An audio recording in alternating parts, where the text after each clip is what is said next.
우리 언제까지 이렇게 지구에 계속 있는 건지 궁금한데. 그러니까 워프를 해야 돼요? 창문 닫는다. 오. 드디어 워프하는 건가? 몇 년 걸려서 갈 거 2달에 가야 되니까 워프하는 걸로 하죠. 네. 말씀드린 순간 드디어 타이탄에 도착을 했어. 말로만 듣던 타이탄인데요. 무엇이 있을까? 정말 생명체가 있을 수도 있고 없을 수도 있고.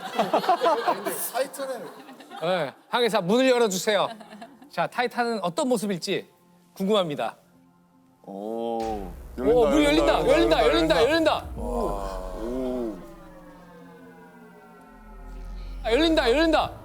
오.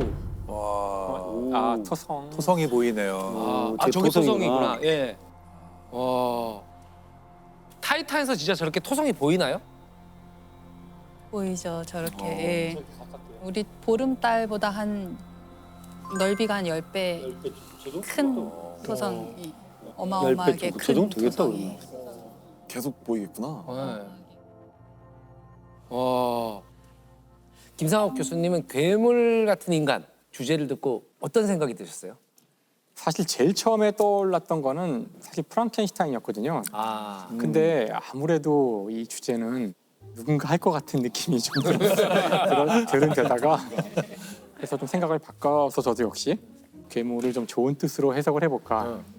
역시 이거 이과 분들이 언제나 좋은 쪽으로 낙관적인 그런 미래를. 그러네요 또. 오늘 제가 주제를 잡게 된 동기는 뭐냐면은 우리 장항준 감독님이 아주 싫어하시는 그 파인만 여기 멤버 아니야 이제 파인만? 파인만님께서 하신 말씀이 하나 있어서 그러니까 What I cannot create라 그랬는데 내가 창조하거나 만들 수 없는 것 우리는 그것을 결코 이해할 수 없다. 즉 이걸 뒤집어서 얘기하면은 내가 이해할 수 있다는 것은 그것을 만들 수 있다는 뜻이다라는 얘기예요. 사실 우리 이번 그 아이스 시리즈의 주제는 인간이고 인간을 이해하려고 하는 노력을 우리가 지금 기울이고 있는데 즉 인간을 가장 잘 이해하는 사람이 누굴까? 인간을 만드는 사람이죠. 바로 작가들이 인간을 만들어요. 작가들이. 생명을 불어넣죠, 생명을. 그 알쓸 신잡 시리즈를 하면서 그 뭐라 새로운 것들을 많이 배웠지만 그 중에서 가장 놀라운 발견 가운데 하나가 저는 이제 김영하 작가였어요. 작가님을 쭉 보면서 이 사람은 왜 이렇게 말을 잘하고 그렇지. 왜 이렇게 아는 게 많지? 맞아. 그래서 이분이 하루 종일 무슨 일을 할까 생각해 보면 인간을 관찰해야 돼. 그렇죠. 인간들을 계속 관찰하고 인간의 행동과 심리와 그들의 모든 것을 가장 많이 연구할 사람은 바로 작가라고요. 그 사실을 내가 이분을 만나고서야 깨달아서 작가가 되게 대단해 보이더라고 그때부터는. 되게 기분 좋아하시는데요. 저 물리학자한테 인정받기 쉽지 않아요. 그러네요. 지금 김영하 작가님 두 손을 이렇게 모으시고 이렇게 겸허하게 듣고 있습니다. 이렇게 들으시는. 이상 시인의 이 시가 무슨 상대성 이론과 물리학에 대한 시라고 아까도 비슷한 얘기를 하셨는데 그게 이제 이상은 왜 괴물인가?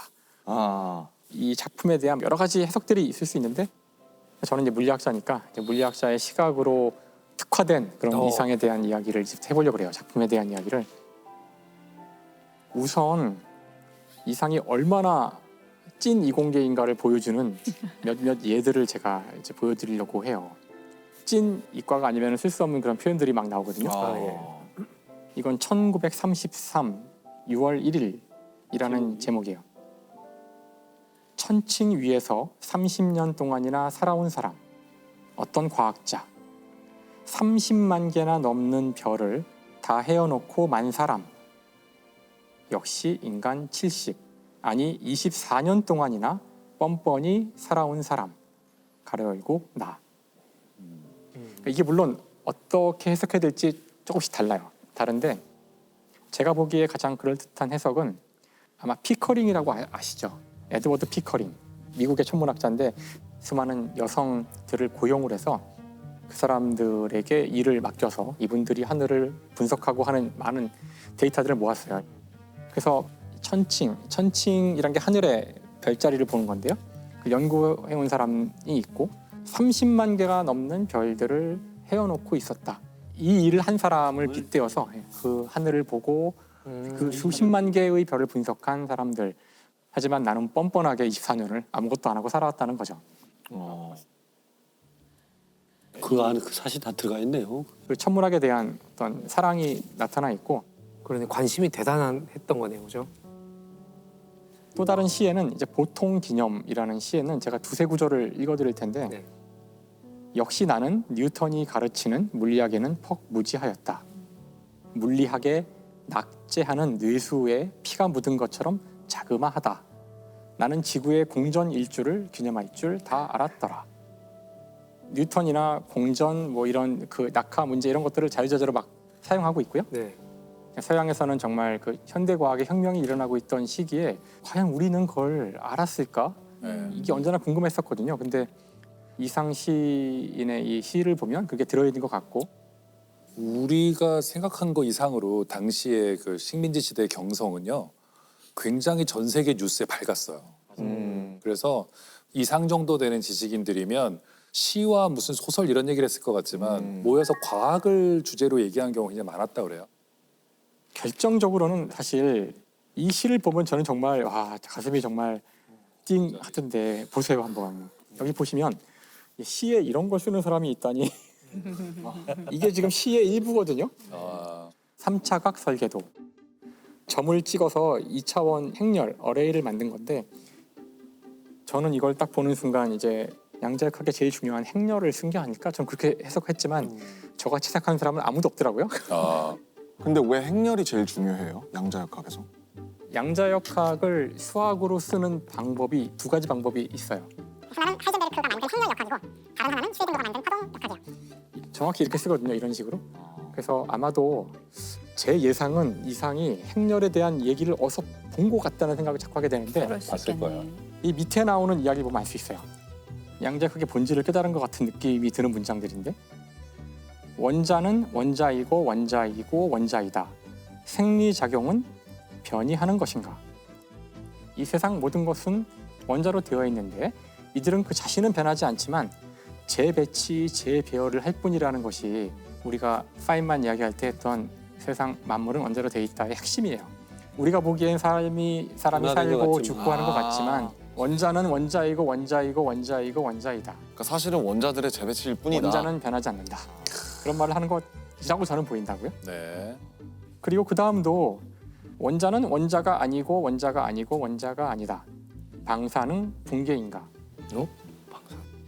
그러니까 원자가 변할 수가 있는데 그때는 원자의 방사능 변화가 일어날 때 그래요. 와, 알고 하는 걸까? 글쎄요. 이건 약간 알았던 것 같은데요? 이거 알았을 수 있는 거 아닌가요? 이런 표현을 누가 그냥 쓸 수는 그렇죠. 없잖아요. 네. 그 이상이 당시 현대 물리학에 대한 내용을 알고 정말 제대로 이해한 과학이라고 저는 생각해요. 최근에 그것에 대한 재밌는 논문이 하나 나와서 이 논문을 쓴 사람이 지금 현재 물리학과에 있는데 그러니까 그 진짜 재밌나 봐요. 네, 재밌어요. 저 표정은 행복 100이에요. 행복 100. 네, 지금 네, 재밌어요. 깜짝 놀랐어요. 그래서 이 논문의 주장에 따르면 이상의 그 중요한 시 건축 무한 육면각체네요. 4차원 시공간을 다루고 있는 시다라는 주장이에요. 여기 이 첫 번째 줄에 보면은 사각형의 내부의 사각형의 내부의 사각형의 내부의 사각형의 내부의 사각형. 그 이제 여러분 봤잖아요. 이렇게 반복되는. 네.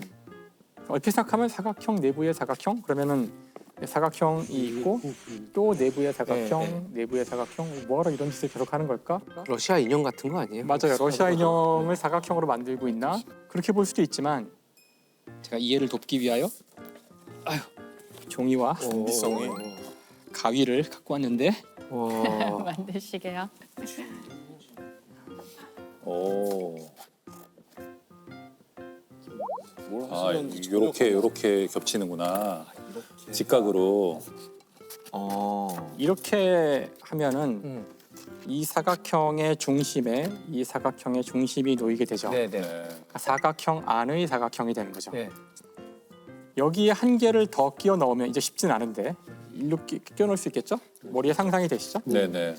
네, 이렇게 끼우면은 이게 사각형 내부의 사각형 내부의 사각형이 되는 건데 여기까지는 되는데 이제 하나를 더하는 순간은 3차원에서 못해요. 하지만 여기는 지금 사각형이란 단어가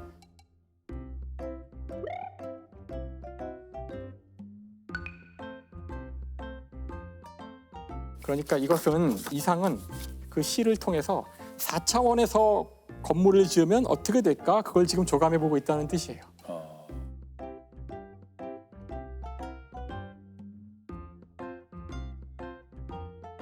이상 같은 경우 이제 아마 아까 말씀하신 대로 당시 동경을 통해서 들어온 서양의 네. 최신 과학 이론을 들었을 거고 그 당시에 사실 상대성 이론은 대단히 인기 있는 그런 토픽이었기 때문에 아인슈타인이 일본에 방문해요. 네. 동경에 방문을 오. 1922년인가 오. 방문을 해서 엄청난 환대를 받죠. 일본 사람들이 와 세계에서 가장 똑똑한 그랬겠죠. 사람이 왔다더라 그래가지고 네. 일본에 막 돌풍이 일죠. 아인슈타인의 그 엄청난 돌풍이 일어서 그 당시 그 자리에 한국 사람도 있었어요. 동경에 유학가 있었던 한국 사람들도 있어서 이들 중에 일부가 한국에 와서 아인슈타인의 이론을 이렇게 순회 강연을 했다는 기록들이 남아 있거든요. 몇월 며칠 몇 시 몇 분부터 몇 시까지 뭐 신촌에 어디서 아인슈타인의 특수 상대성 이론에 대한 강연을 할 예정이오니 야. 관심이 있으신 분들은 오시기 바랍니다. 그래서 그런 공고들이 있는 네. 걸 보면 그게 지식인 사회에서는 공유가 됐을 거고 그 이야기를 아마 이상이 들었겠죠. 그랬을 것 같아요. 빛의 속도에 대한 문제가 나오고 빛보다 빠르고 느리고 함에 따라 어떤 일이 벌어지고 그렇죠. 우주가 막 변하고 아마 그 차원이라는 단어가 이상한테 꽂힌 것 같아요. 건축가기 때문에 네네. 자신이 아는 모든 기하학은 3차원의 세상이었는데 한 차원을 높여서도 뭔가 기하학을 할 수 있다? 네. 그런 차원의 이야기가 나올 때 수많은 사람들이 시도를 하죠. 내가 차원을 하나 더 하는 방법을 구현하는 방법을 알아만 낸다면 난 전 세계에서 제일 유명한 사람이 되는 거야 이제. 그래서 이제 이공계 대학교 1학년 처음에 뭐 물리 이런 거 배우고 이럴 때 애들이 다 이렇게 연필을 이렇게 3개를 들고 하나의 연필을 더 꽂아버리고 어디다 꽂으면 내가 이 세상 최고 천재가 될 것인가 시도하거든요. 어디다 꽂으면 진짜요? 4차원이 될까. 예. 절대 안 된다는 걸 보일 수 있잖아요. 절대 안 되는데 연필 3개를 이렇게 해놓고서 이제 하나를 더 꽂아보려고 되게 노력을 해요. 근데 아마 그런 시도 중에 하나였을 것 같아요. 우리가 이상을 좀 더 이해해 보자면 네. 자 여기는 지금 식민지 시대의 경성이고 자기는 아파요. 네. 그 결핵은 현재 치료법이 나와 있지 않고 곧 나도 몇 년 안에 죽을 것이고 그때 문제가 되는 건 시간이죠. 그렇죠. 그리고 자기는 또 식민지 시대의 경성이라는 굉장히 좁은 곳에 살고 있단 말이죠. 옛날 우리 경성은 작았잖아요. 네. 작고 또 사람이 서로 다 알고 그러니까 지리적으로 그 3차원이라는 세계는 너무 답답했을 것 같아요. 네. 답답하고 그런데 어디선가 누가 차원을 더 할 수 있다는 얘기를 하는 거예요. 이게 지금 눈에 보이는 게 전부가 아니고 다른 차원이 있을 수 있고 뭐 이런 얘기를 들으면 굉장히 매혹적으로 들렸을 거예요. 나한테 남은 시간이 얼마 없는데 이것이 상대적으로 달라질 수 있고 어떤 우주에서 어떤 차원에서는 전혀 다른 법칙에 적용된다고 하면 엄청난 매력을 느꼈을 것 같아요. 아마 그래서 자기 자신을 박제됐다고 표현했을 것 그렇죠. 같아요. 3차원 자기는 세계에 있는 거죠. 공간적으로도 또 시간적으로도 갇혀 있잖아요. 어머 안 됐다. 사실 이 묶인 공간을 벗어나는 거는 묶이지 않은 차원을 하나 찾는 것일 수도 있거든요. 그러니까요. 네. 여러 가지 의미가 있을 것 같아요. 그래서 이거 보면서 정말 막 눈물이 와, 이 사람이 정말 내가 찾던 1930년대 우리나라의 그 일제 강점기 경성의 공간에서 과학을 이야기하던 사람이구나. 바로 그가 이상이었어. 내가 찾던 그가. 저는 김상욱 교수님을 오늘 이렇게 신나하고 즐거워한 진짜 초등학생 김상욱을 본 것 같아서 오늘 굉장히 정말 러블리했습니다. 굉장히 진짜 러블리하셨던 것 같아요. 네. 오늘 이 논문을 가져와 주셔가지고 논문이 갑자기 되게 읽어보고 싶은 지금 탐을 내고 있는데 논문 재밌더라고요. 제가 잠깐 봤는데. 너무 탐이 나요. 탐이 나요? 너무 재밌더라고요. 너무 제가 탐이 잠깐 나요. 자, 2만 원 시작합니다. 자, 패들 드세요. 네. 불면증 있으시거나 이런 분들 특효약입니다. 특효약. 불면증. 이런 연구자들은 금방 찾아서 프린트하세요. 네, 무료기 때문에 무료예요, 다. 열려 있어서. 무료로 합니다. 오늘 장사 접읍시다. 이분을 탐구하시는 또 어떤 의미에서 독특한 괴물 같은 연구자들이 이분을 계속 이어나가고 있구나, 이 정신을 이어나가고 있구나를 새삼하게 됐네요. 네. 만약에 이상이 조니 김처럼 건강한 분이라고 생각해 보세요. 건강하고 아주 활달한 사람이라고 생각해 보면은 이상은 지금과는 다른 시를 썼을 거예요. 그러니까 폐결핵이라는 거 그게 자기 생명을 제한하고 있다는 것 때문에 끝없이 다른 차원을 고민했기 때문에 더 놀라운 것들을 써내지 않았나 그런 생각이 들어요. 네. 사실 지금 우리에게는 RM이 있지만 100년 전 우리에게는 PM이 있었죠. 포엣 몬스터. 포엣 몬스터. 준비하신 건가요? 이게 지금 그거 잠깐 끄덕끄덕 하더니 그거 생각하신 거예요? 이상으로 하고. 예, 이상. 자, 이상.